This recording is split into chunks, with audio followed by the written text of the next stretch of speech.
I got into origami after I realized it could be useful for making big spacecraft structures.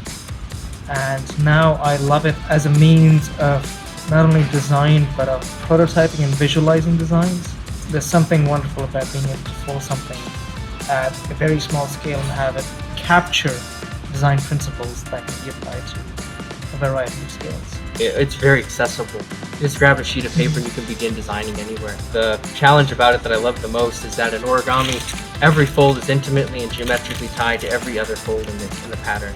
So to create an adjustment of height or length or width or thickness of any one part affects all of the parts. So it's a highly interdependent complex network. So it's a very fun design space to explore.